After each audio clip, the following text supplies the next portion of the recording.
Okay सबसे पहले पढ़ते हैं ऑस्टियोआर्थराइटिस के बारे में। ठीक, अब ऑस्टियोआर्थराइटिस क्या होता है? Degenerative wear and tear of articular cartilage. अब देखो आर्टिकुलर कार्टिलेज क्या होता है, देखो इसको बिल्कुल ऐसे समझ लो आप। मान लो ये फर्श है, एक फर्श, इसके ऊपर अगर मैंने पानी गिरा दिया, पानी की लेयर इसके ऊपर आके क्या हो गई, एक्यूमुलेट हो गई। अब कोई भी आदमी आएगा तो उसका पैर इस पे क्या हो जाएगा, फिसल जाएगा। ठीक, तो इस पानी की लेयर ने क्या किया, इस पानी की लेयर ने इस रफ सरफेस को थोड़ी सी स्मूथनेस प्रोवाइड करी। ठीक, तो वही काम करता है कार्टिलेज। देखो जो दो बोनी पार्ट के बीच में ज्वाइंट होता है उनके बीच में स्मूथनेस रहे, है ना, ताकि वो एक स्लाइमी नेचर रहे ज्वाइंट के बीच में, ताकि जो बोन्स है उनका मूवमेंट आराम से हो। वो काम करता है कौन, कार्टिलेज करता है। इस बीमारी में क्या होता है कि वो कार्टिलेज जो होता है वो डिजेनरेट होने लगता है। ठीक, तो अब ज्वाइंट में क्या होगा, दिक्कत होगी, क्योंकि अब वो एक जो स्लाइमीनेस थी वो खत्म हो गई है। ठीक, अब ज्वाइंट मूव करने में दिक्कत होगी। और नी ज्वाइंट बहुत कॉमनली इन्वॉल्व होता है ऑस्टियोआर्थराइटिस में। रीजन बीइंग कि ये बहुत वेट बियरिंग ज्वाइंट होता है, तो इसके जो कार्टिलेजेस होते हैं बहुत प्रेशर पड़ता है और इसकी वजह से क्या हो सकता है, डैमेज हो सकते हैं। ठीक, इसकी वजह से होगा क्या, मूवमेंट बिकम पेनफुल, मूवमेंट जो होंगे उनमें दर्द होने लगेगा, लिमिटेड मूवमेंट्स होंगे। ठीक, और प्रोड्यूस ग्रेटिंग। अच्छा ये ग्रांटिंग नहीं, ग्रेटिंग है।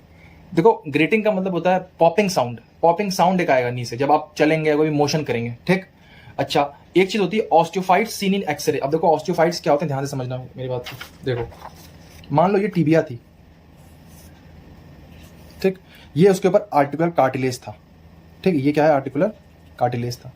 अब ये आर्टिकुलर कार्टिलेज होने लगा डीजनरेट, तो क्या होता है, जो बोन का वो हिस्सा जो कि आर्टिकुलर कार्टिलेज से ढका होता है वो कुछ लिपिंग करने लगता है, मतलब बोनी एक्सटेंशंस होने लगते हैं, ऐसे ऐसे बोनी एक्सटेंशंस फॉर्म होने लगते हैं। इन्हें हम लोग बोलते हैं ऑस्टियोफाइट्स। ठीक, ये बोनी एक्सटेंशंस ही हैं जो कि फॉर्म होते हैं जहां से कार्टिलेज हट जाता है। मैं अभी एक दो वीडियो डिस्क्रिप्शन में डालूंगा। ठीक, एक ऑस्टियोआर्थराइटिस कैसे होता है ये, और उसमें ऑस्टियोफाइट्स का एनिमेशन बहुत अच्छा देके रखा है, और दूसरा है नी रिप्लेसमेंट थ्योरी का, मतलब नी रिप्लेसमेंट जो वो होती है सर्जरी उसका। ठीक, तो ऑस्टियोफाइट्स दिखने लगते हैं एक्सेलेंट क्योंकि बोन के एक्सटेंशंस होते हैं। ठीक है, ऑस्टियोफाइट्स क्या होता है, peripheral leaping of articular and. जो आर्टिकुलर एंड होता है बोन का उसमें क्या होने लगता है, पेरिफेरल लिपिंग होने लगती है। ठीक, अब आ जाओ नी रिप्लेसमेंट पे। देखो अगर ऑस्टियोआर्थराइटिस की कंडीशन बहुत सीवियर हो चुकी है, ठीक, ये लिपिंग वगैरह बहुत ज्यादा है, ऑस्टियोफाइट्स बहुत ज्यादा नंबर में दिखने लगे, इसका मतलब अब जो ज्वाइंट है वो ठीक से काम नहीं कर पाएगा। ठीक, तो हम लोग क्या करते हैं, ये जो पार्ट डैमेज इसको काट देते हैं, इसको बोन को यहां से काट दिया। ठीक, ऐसे जो फीमर जो वो थी फीमर, उसमें भी कुछ हमें ऐसे ऑस्टियोफाइट्स दिखेंगे, ऐसे इसको भी यहां से काट दिया। फिर क्या करते हैं, प्लास्टिक के बिल्कुल उसी शेप में, जैसे फीमर जब यहां होती तो वो जिस शेप में होती है उसी शेप के प्लास्टिक लाते हैं, एक यहां लगा देते हैं फीमर पे, एक लगा देते हैं टीबिया पे। अब हमारा जॉइंट क्या हो गया, फिर से काम करने लगा। इसे हम बोलते हैं नी रिप्लेसमेंट सर्जरी। ठीक, देखो पहले क्या करते हैं, removal of damaged area, then an articular joint consisting of plastic tibial component and metal femoral component. देखें जो टीबियल कंपोनेंट होता है वो प्लास्टिक का होता है और जो फीमोरल कंपोनेंट होता है वो मेटल का होता है। ये एमसीक्यू क्वेश्चन बहुत इंपॉर्टेंट बन सकता है कि प्लास्टिक कंपोनेंट कौन सा होता है, टीबियल का, और मेटल कंपोनेंट किसका होता है, फीमर का। ठीक, is connected to the tibial and femoral bone and, उनको जोड़ देते हैं और ये हमारी होगी क्या, नी रिप्लेसमेंट। ठीक, बहुत अच्छी बात। नेक्स्ट आते हैं हम लोग अनहैप्पी ट्रायड। देखिए अनहैप्पी ट्रायड क्या होता है, एक कॉम्बिनेशन होता है इंजरी का। It is a combination of injury. बस आपको नाम ध्यान रखना कि कौन कौन सी इंजरी का कॉम्बिनेशन होता है, तो इसको आप याद कर ले मैट से। ठीक, मैट से, एम से मीडियल मेनिस्कस, ए से एंटीरियर क्रूशिएट लिगामेंट, और ये टीबियल क्रूशिएट लिगामेंट। ठीक, ये तीनों लिगामेंट एक साथ डैमेज हो जाते हैं। मान लो ये तुम्हारा पैर है, ये मीडियल साइड है, लेटरल साइड है, तो कोई जब आके चीज बहुत तेज यहाँ पे लगती है मीडियल साइड में, तो medial meniscus, tibial collateral ligament और एंटीरियर क्रूशिएट लिगामेंट तीनों एक साथ डैमेज हो जाते हैं, उसे हम लोग बोलते हैं अनहैप्पी ट्रायड। बस इतना ध्यान रखना है। नेक्स्ट है एस्पिरेशन ऑफ नी जॉइंट। देखो नी जॉइंट बहुत कॉमन साइड होती है फ्लूइड कलेक्शन की। ठीक, इसमें फ्लूइड बहुत ज्यादा भर जाता है, इतना फ्लूइड भर जाता है कि जो पटेलापन होती है वो फ्लोट करने लगती है, उस फ्लूइड के अंदर स्विमिंग करने लगती है। ठीक, तो अब हमें उस फ्लूइड को निकालना है, मतलब एस्पिरेशन करना है। तो एस्पिरेशन कहां से करेंगे, क्या कहीं भी इंजेक्शन ठास देंगे, ऐसे नहीं करेंगे, इंजेक्शन कहीं भी नहीं लगाएंगे। ठीक, 3 पॉइंट आपको ध्यान रखना कहां पे इंजेक्शन लगाने हैं। सबसे पहला कहां से एस्पिरेशन करा जा सकता है, सबसे पहला पॉइंट होता है टीबियल ट्यूबरोसिटी। ये देखो ये पॉइंट है टीबियल ट्यूबरोसिटी। ठीक, सेकंड है लेटरल एपिकॉन्डाइल ऑफ फीमर। देखो ये फीमर है, ये इसका लेटरल एपिकॉन्डाइल है। ठीक, यहाँ पे तीसरा होता है एपेक्स ऑफ पटेला, जो पटेला बोन दिख रही है, जो डॉटेड बोन है, इसका एपेक्स यहाँ पे। इन 3 जगहों पे हम लोग एस्पिरेशन कर सकते हैं। जब आप इन 3 पॉइंट को जोड़ोगे तो एक ट्रायंगल बन जाएगा। देखो एक ट्रायंगल बना है, और ये ट्रायंगल यूज होता है ड्रग इंजेक्शन के लिए। कोई भी ड्रग अगर आपको नी जॉइंट में डालना है तो उसके इंजेक्शन के लिए यही ट्रायंगल यूज होता है।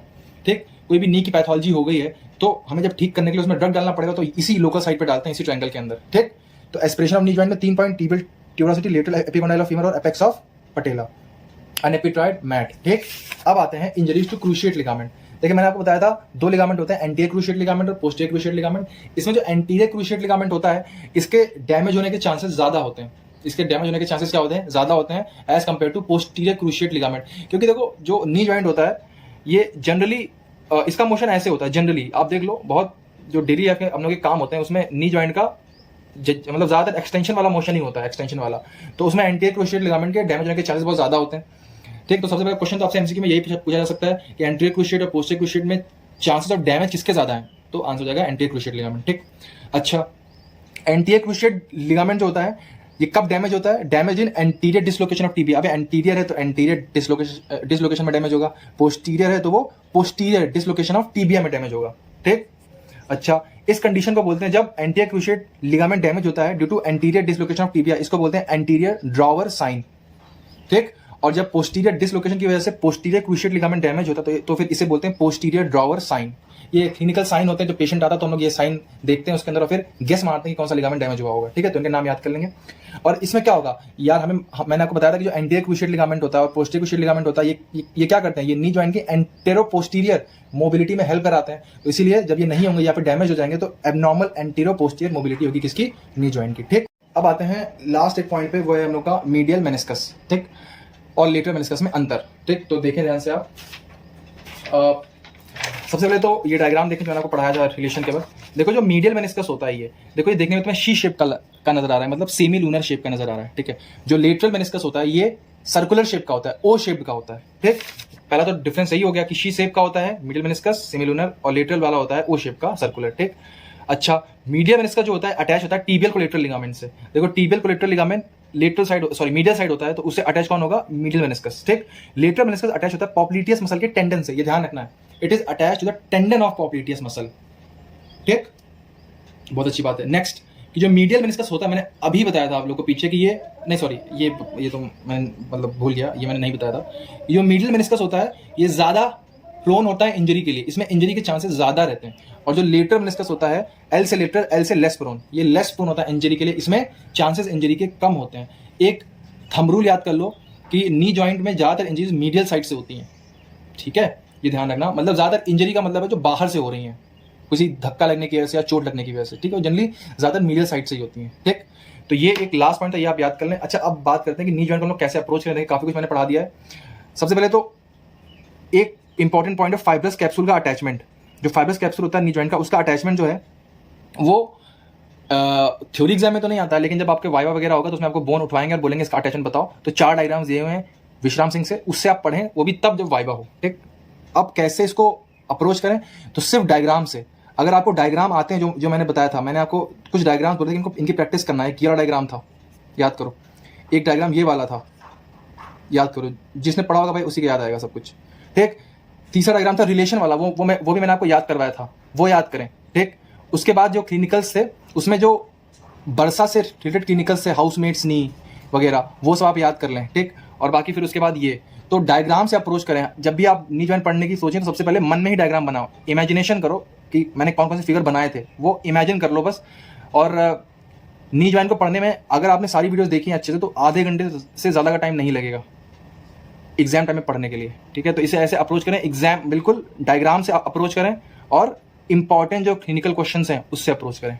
ठीक है, तो this was end of knee joint, जो कि बहुत इंपॉर्टेंट टॉपिक है, जरूर इससे क्वेश्चन आएगा, इसे जरूर देख लें। आज संडे है, आज ही खत्म कर दें। अगर किसी ने एक वीडियो ना देखी हो तो वो चारों वीडियोस देख ले। 4 वीडियोस हैं और वो खत्म करने में आपको मुश्किल से लगेगा 40 मिनट या फिर 50 मिनट। 50 मिनट में नी जॉइंट कंप्लीट हो जाएगा, बहुत बड़ा टॉपिक आपका कवर हो जाएगा। ठीक है, थैंक यू। अगर आपको वीडियो अच्छी लगी तो प्लीज़ लाइक करें, चैनल को सब्सक्राइब करें, आपको जो दूसरे फ्रेंड्स हैं मेडिकल कॉलेज में उनको शेयर करें। ठीक है।